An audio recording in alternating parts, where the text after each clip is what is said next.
ஒவ்வொரு வருடமும் பருவ காலங்கள்ல காவிரி ஆற்றோட நீர்வெள்ளம் பெருக்கெடுத்து சோழ தேசத்தின் பயிர்களை மட்டும் இல்லாம பல உயிர்களையும் சேதம் பண்ணுது.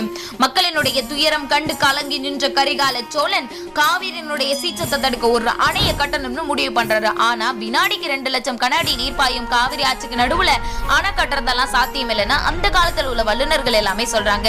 என்ன பண்றதுன்னு புரியாம கரிகால சோழன் அவர்கள் கடற்கரை ஓரமா நின்று ஆழ்ந்து சிந்திக்கும் போது அவரினுடைய கால்களை மண்ணில் புதைய வைக்கிற அலைகளை பார்த்து அலைகளினுடைய மண்ணரிமான தத்துவத்தை புரிந்து கொண்டு அதையே பயன்படுத்தி காவிரி ஆற்றுக்கு நடுவுல பல டன் மதிப்புள்ள கருங்கல் பாறைகளை போடுறாரு.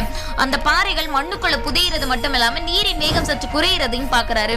அதுக்கப்புறம் அதே அளவு கொண்ட பல பாறைகள் ஒன்றின் மீது ஒன்றா போடப்பட்டு அதன் மேல் கட்டப்பட்டதே இந்த கல்லாய். 2000 வருடம் தாண்டியும் ஒரு துளி விரிசல் கூட இல்லாமல் கரிகால சோழனின் பெருமையை தாங்கி நிற்கிறது கம்பீரமாய்.